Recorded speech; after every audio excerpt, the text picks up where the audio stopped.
Gue mau cerita tentang satu momen yang mengubah hidup gue. Jadi ada momen dalam hidup gue, namanya kena deh.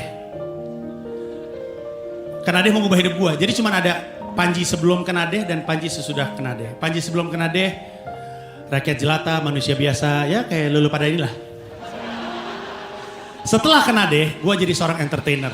Terbuka peluangnya untuk banyak hal, termasuk sampai bisa stand up seperti ini. Nah cerita ini adalah tentang kenapa gue bisa dapat pekerjaan itu. Kena deh adalah sebuah acara dari Kanada, judulnya Oblivious. Haknya dibeli sama sebuah PH di Indonesia, di Jakarta. Mereka mau bikin, mereka nyari presenternya. Syaratnya 3. Pinter ngomong, pinter improvisasi, dan tidak terkenal. Karena kan harus nyamar jadi berbagai macam pekerjaan. Castinglah penyiar-penyiar radio se-Jakarta, Bandung dan sekitarnya juga. Saat itu gue siaran di lantai 8 Serendah Tamrin. Satu lantai 8 ikutan casting tuh, pada tahu tuh. Gue gak tahu karena gue baru datang dari Bandung, masih ngambil job MC yang menurut hard rock gak hard rock banget. Gue dibilang sama teman gue anak hard rock, ngapain sih ngambil job itu malam-malamin deh, itu gak hard rock banget. Gue bilang, habis job yang hard rock banget gak ada yang ke gue, jadi gue terpaksa ngambilin kayak gini-gini. Ya jadi semuanya para casting, gue gak.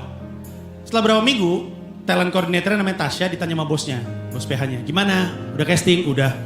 Dapat belum? Gue ada satu penyiarnya lagi gue cari tapi belum dapat. Kasih gue 1 minggu, gue mau cari dia. Oke kata bosnya. Seminggu dia casting, penyiar-penyiar pada di casting. Seminggu kemudian bosnya nanya, gimana? Udah dapat belum? Belum, gue masih butuh 1 orang lagi. Bosnya nanya, siapa sih ini 1 orang yang lu cari-cari?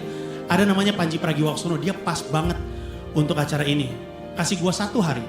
Bosnya bilang, lu punya 1 hari. Kalau 1 hari gak nemu, kita akan jalan dengan yang kita punya. Dalam 1 hari, Tasya dapat nomor gue di casting, gue diterima, gue bawain kena deh, hidup gue berubah.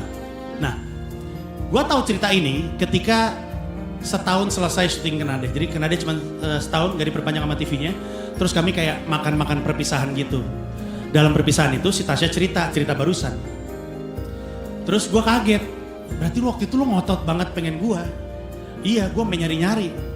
Gue bilang, kenapa lu pengen gue, kenapa harus spesifik gue? Terus dia bilang, karena gue dulu pendengar setia lu di Bandung. Dulu gue tahu di Rock FM Bandung lu pernah bawain sebuah acara namanya To Where You Are. Mirip banget kayak kena deh, makanya gue tahu lu bisa. To Where You Are itu untuk yang belum tahu, kayak program semi reality show di mana gue turun ke jalan, handphone gue nyambung ke handsfree-nya nyambung ke ruang siaran. Terus gue kadang-kadang jadi sosokan jadi orang buta, kadang-kadang sosokan jadi orang bule Singapura, semi reality show. Yang diajak ngomong gak tahu kalau dia lagi on air. Nah, kita stop dulu cerita sampai situ. Tasya bilang dia pendengar setia gue. Makanya dia tahu gue pernah bawain acara dia itu. Berarti ada satu momen di mana dia nggak sengaja dengerin gue untuk pertama kalinya. Dia lagi ganti-ganti frekuensi, ketemu siaran gue. Kebetulan siaran gue bagus. Terus dia putuskan, gue dengerin deh setelah lagu. Masih bagus. Terus dia bilang, gue dengerin deh sampai dia selesai siaran. Masih bagus. Besok dia dengerin lagi, masih bagus. Terus dia bilang, gue dengerin seminggu. Seminggu dengerin gue siaran, dia masih suka. Terus bilang, gue jadi pendengarnya Panji. Dan jadi pendengar setia. Tapi bayangin gimana kalau waktu dia lagi ngutak-atik frekuensi ketemu gue siaran pertama kali. Dan saat itu gue siarannya jelek karena gue males-malesan. Karena gue gak disiplin. Karena gue mut-mutan. Siaran gue jelek dan mungkin gak dia akan dengerin gue lagi setelah lagu.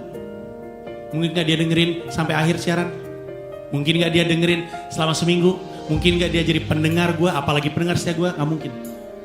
Gue baru ngeh bahwa hidup gue ternyata ditentukan dalam 1 buah 5 menit. Penyiar kan kalau siaran tuh 3-5 menit.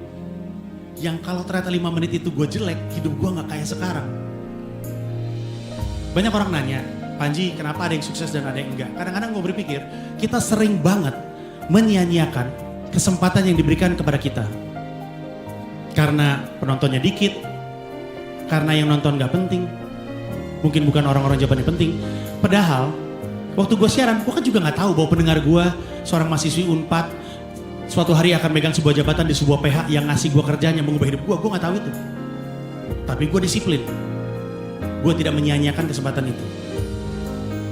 Bayangin, berapa sering kita membiarkan sebuah 5 menit kesempatan lewat begitu aja. Padahal harusnya di depan 50 orang, di depan 5.000 orang harusnya sama aja. Di depan orang dengan jabatan penting, di depan orang pengangguran harusnya sama bagusnya. Kita suka nggak nyangka kita yang membiarkan kesempatan emas itu berlalu begitu aja. Makanya apapun pekerjaan lu, apapun yang lu kerjakan, apapun yang jadi dunia lu, ingat baik-baik pesan ini. Jangan pernah sia-siakan setiap 5 menit kesempatan yang diberikan kepada lu. Karena lu gak akan pernah tahu, bisa jadi 5 menit itu justru yang akan mengubah hidup lu selamanya. Selamat berjuang, terima kasih.